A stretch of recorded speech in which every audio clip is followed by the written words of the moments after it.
This week on Talking Politics USA, the looming constitutional crisis between the White House and the courts. I think it's a dangerous tipping point. How this kind of showdown between the executive and the judiciary plays out, I think is the drama of the next 4 years. The impact of Trump and Musk's close relationship. You gotta come down to White House Tesla Auto Mall. I love Tesla. There is a lot of buyer's remorse out there.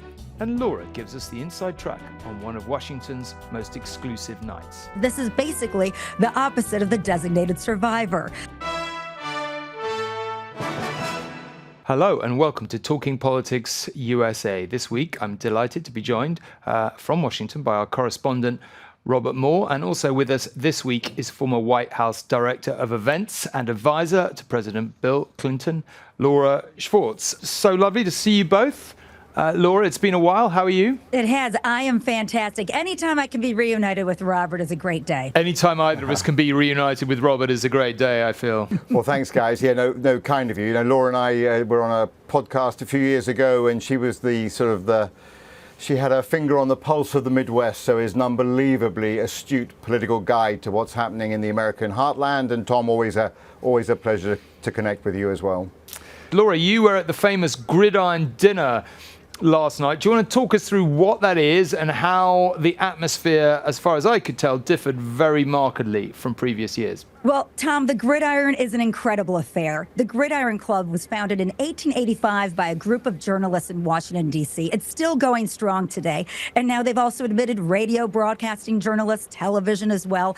And the night really serves to create this atmosphere that this is a profession that everyone is all in together. It's a night of comedy and satire. People make fun of themselves and each other, Republicans, Democrats, and the media. Now, it's really interesting because the president is always invited to attend. Trump was not there this weekend. However, he did attend in his first term, giving satire to the presidency.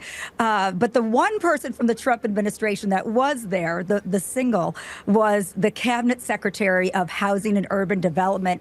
And of course, he was toasted and roasted just like everybody else in the room. And Margaret Brennan of CBS News, a member of the Gridiron, had the very important role of harassing those diplomats and honored officials in the room. And she said, welcome to the cabinet secretary. And she said, this is basically the opposite of the designated survivor. Robert, before we get on to the many serious things to talk about, are there any lighter moments in Washington? I mean, I find journalists here spend a lot of time talking about the kind of state of things, how we occasionally find it rather gloomy, the direction of the world generally. I mean, do you manage moments of levity, or is it all just like, right, what now? Look, it is like drinking from a fire hose in terms of being a news journalist here. There are multiple stories every day. Most of them are dramatic, kind of incendiary or offensive to one side or the other. So look, it is difficult to find sort of good humor in Washington. This is a town that's consumed by sort of power relationships and about career advancement. So look, there is a serious sort of sense of humor failure here, I would say, over the last 50 days. You know, people are moving away from politics, trying to do meditation or sport or watch TV and other things. So it really is about sort of emotional survival. But I was down on the mall at a rally on Friday, and people were close to tears. They feel like certainly liberal America feels like this is the apocalypse almost, and conservative America is exuberant. So there is this divide, and it's pretty hard at the moment to find anybody who can find good humor in what's playing out here. Listen, we're going to come on in a moment to talk about the deportation of Venezuelan immigrants to El Salvador in defiance of a court order, and we're going to talk about exactly what's going on there.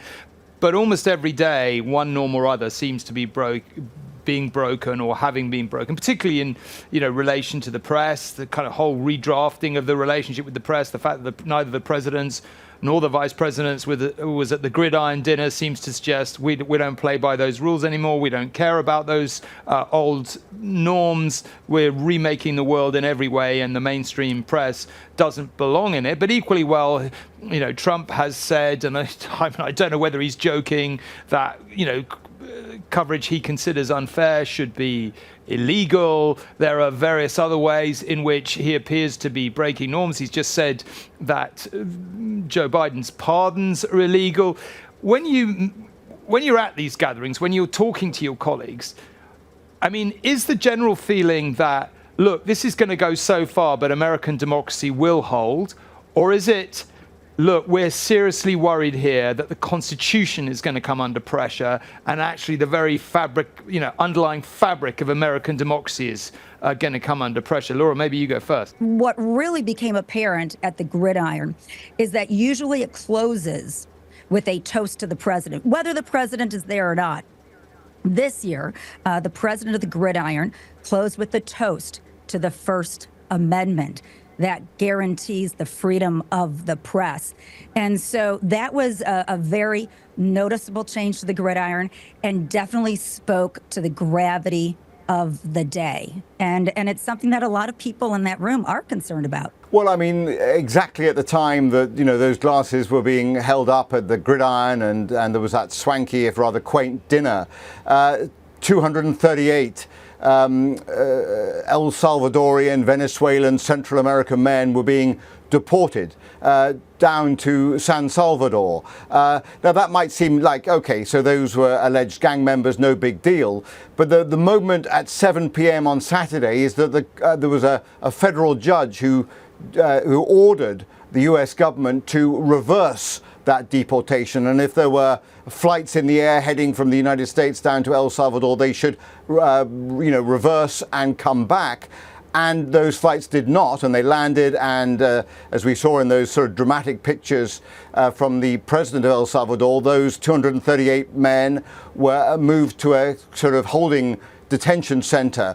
And why that is so significant, and why it sort of leads to the answer about whether this is an existential question for America, is simply that, is this the first time that the Trump administration has openly defied a federal court order? Many of Trump's defenders say, look, of course he always delays and obfuscates and tries to use kind of bullying tactics, but he's never before openly defied a court order. So the question becomes, over this weekend, did the Trump White House essentially begin a constitutional showdown between the executive and the judiciary? And that's why, this weekend may not be remembered for those amusing barbs and the satire at the Gridiron, but rather for what may emerge to be Trump's first open defiance of a federal court order. Laura, I want to ask you to pick up on that, but just before I do, let's hear what Donald Trump himself had to say about it. Mr. President, did the administration actually, speaking of orders, violate Judge Boasberg's order in sending back the Venezuelan gang members and not bringing them back? I don't know. You have to speak to the lawyers about that. They invaded our country.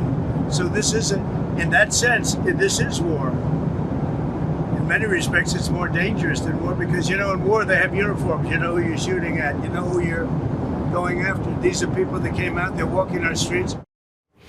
Now, Laura, these people may be gang leaders, they may not, we don't know. There was, because we haven't gone through the due process to be absolutely certain of that. But presumably there's some politics at play here. If the White House is choosing, as Robert said, this moment to openly defy a court order, they're picking an issue upon which I imagine they're reasonably confident that the American public is on their side. But as Robert says, it does look like a deliberate attempt to subvert a court decision. What do you make of that? I think it's a dangerous tipping point in which the administration and even their press secretary recently said, we will abide by the courts because we can always appeal the courts, and whatever the decision on a myriad of issues may be, we'll take it up to the Supreme Court. And that is their right. And it was comforting to some to hear that they do plan to abide by the law. But as Robert just so eloquently laid out, and the piece that he wrote yesterday for ITV, it really shows that this could be the tipping point. What is the next order from a judge that they will subvert? And so that I look at legally and what that may mean coming forward. But then if you look at the American people, the majority of America right now across the board is approving on how Trump is handling immigration, illegal immigration, which the majority of Americans believe that illegal immigrants should not be here. And so in that case, I don't think that this is going to cost him any votes. But in the case of what comes next, on maybe something that the American people are not so keen on him for, that may cause issues. But right now, he kind of has a mandate to do what he wants with immigration because he has such public support, which is unfortunate because, again, he's subverting the judiciary. Robert, I mean, this is not the only case in which the White House or parts of the executive branch appear to be subverting court orders. And it feels to me as if a lot of these cases are destined in probably a rather winding way, or in some cases in a swifter way, to end up with the Supreme Court. And from what I've read, it's kind of a little bit unclear about which way the Supreme Court will go in these cases of what some people might consider administration overreach. And I've heard it said that Chief Justice Roberts in particular is very worried about the Supreme Court coming down very clearly with an order it's actually got no means of enforcing. Sure, it can find the administration in contempt of court, but it's entirely down to the executive branch in order to have any enforcement of that, unless I'm misreading it, which I may be. What do you think happens in the end here? Does the Supreme Court take a stand? And what happens if the White House simply continues to ignore it? Yeah, I think we can't know the answer to that. And you know, within that question, I think, is the drama of the next 4 years and the question of whether, you know, this is a constitutional executive branch, one that respects the kind of rule of law. In other words, it's asking the most kind of fundamental question of this presidency, which is, are there any guardrails left? You know, we know that he's kind of intimidating the media. He is potentially defying over the weekend a federal court order.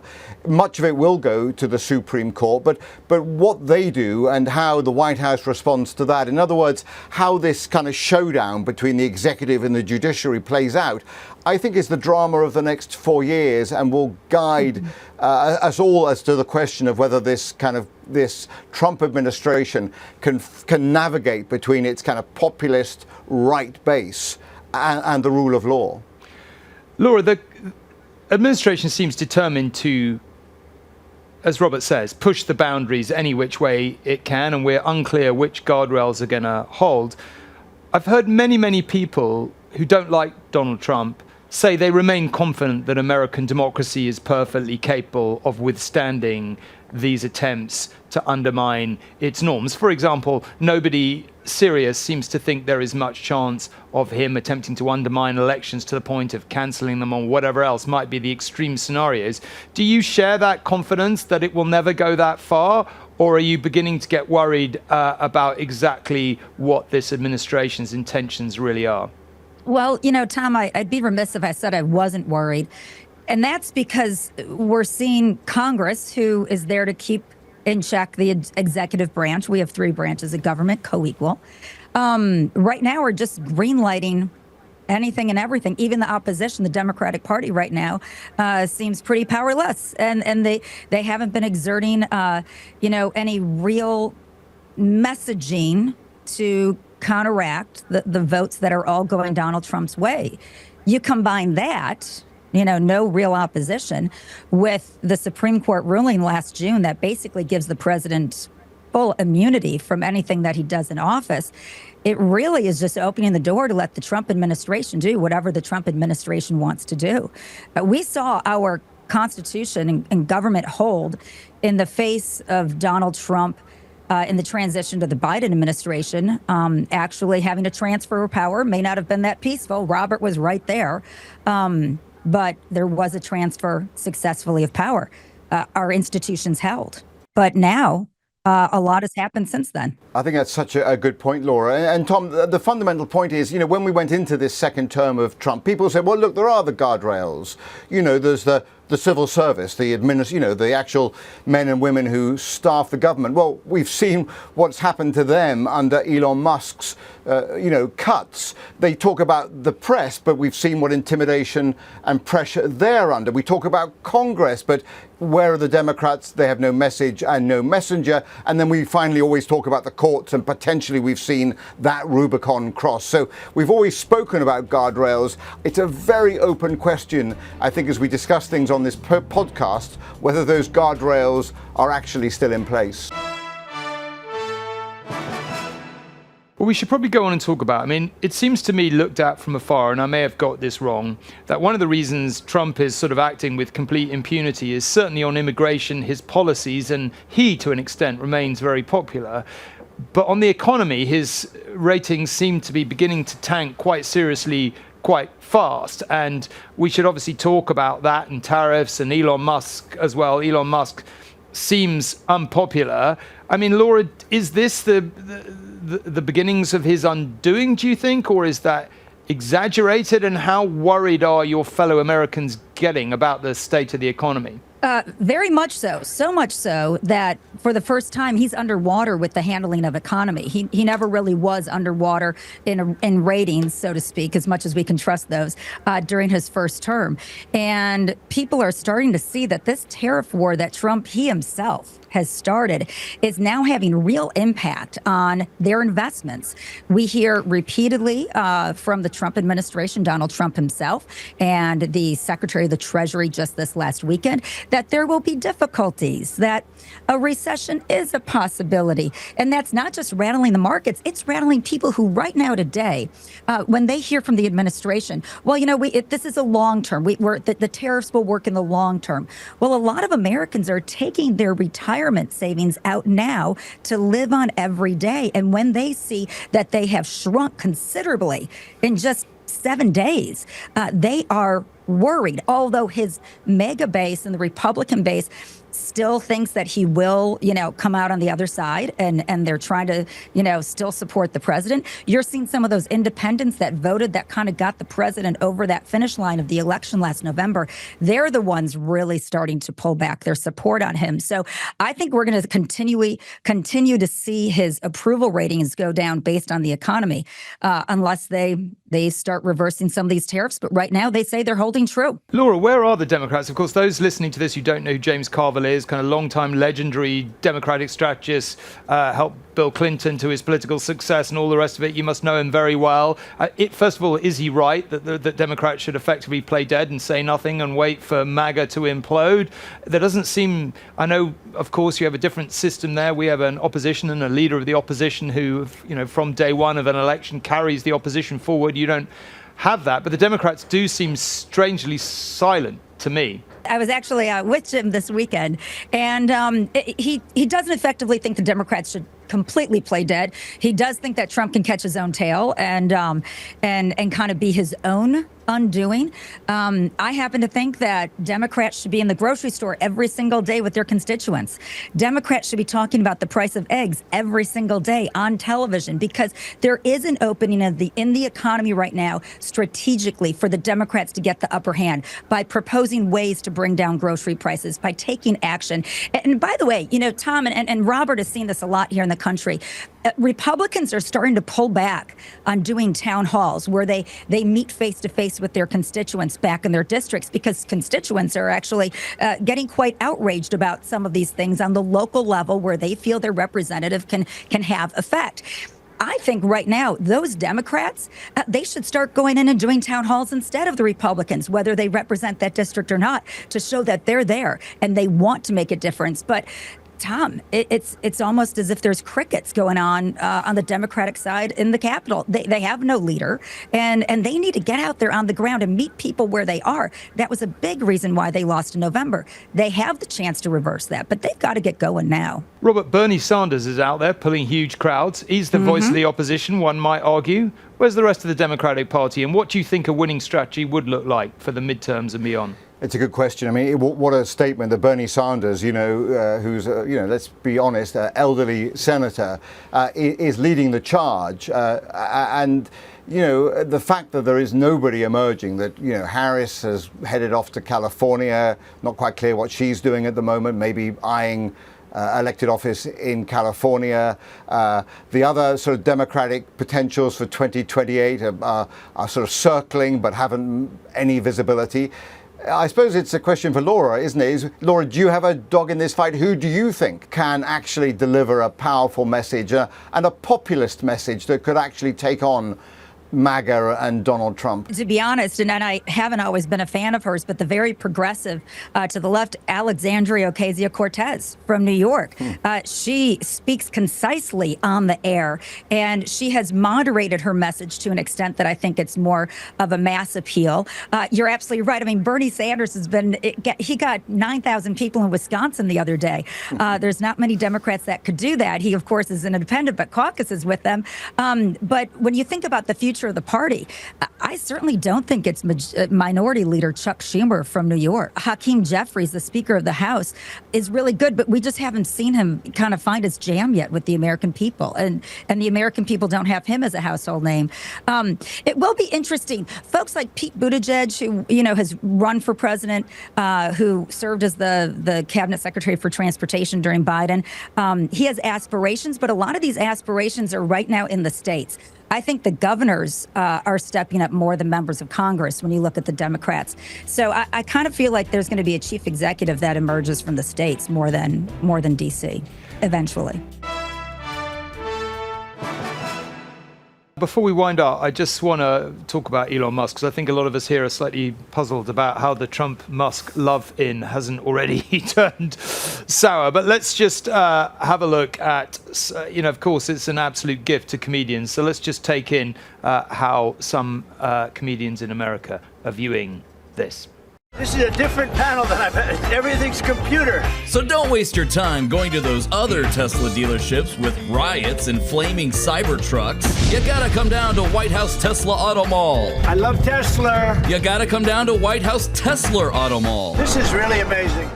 Robert, would you be buying Tesla stock right now? And how long do you think it's going to be before Trump and Musk have a falling out? Or maybe they won't. Maybe that's, not going to happen. Yeah, there's a lot of debate about Tesla in liberal Washington. Of course, many people bought Teslas because it was an electric vehicle, seemed sort of environmentally friendly. There's no question that liberals who did that have buyer's remorse. I've got a friend who has a Tesla. He's parked it in the garage and isn't bringing it out. We have another neighbor who has a Tesla who now has a bumper sticker on the back saying, "I hate Elon," to try and sort of somehow recalibrate how he projects his political affiliations to the neighborhood. So it's tough for liberals to own a Tesla right now, and there is a lot of buyer's remorse out there. Whether Tesla suddenly sort of managed to go deep into the MAGA base and suddenly become the greatest car to conservatives, we'll have to wait to see. But I wouldn't be buying that stock. And how long the Elon-Donald Trump relationship lasts, I think is very much open to question. Well, Elon still feels offended because back in 2021, President Biden had an event where he had the three big automaker executives and their electrical vehicles on the White House grounds, but not Elon Musk's, because, of course, Biden very close with the United Auto Workers Union, and Tesla has not been friendly to the union. So Tesla was basically left out of that, and it turned out to be a very pricey mistake, because from there on, Musk really started to shun any Democratic priorities, put $300 million into Trump's campaign. He has now since done about another $100 million into Trump-friendly political action committees that can help primary Republicans or Democrats that they don't like in their districts, that can help move forward priorities of the president by creating media around them. I think Trump's going to keep Musk around as long as Musk is handy to him. And this relationship is lasting a little longer than I thought, but I think it all goes back to the dollars that Musk is putting in. Well, listen, it is fascinating. Thank you both so much indeed for joining us. Don't forget to subscribe and leave us a review if you haven't already. Our UK Politics podcast will be in your feed on Wednesday, and Talking Politics USA will be back next Monday. But for now, from all of us here, goodbye.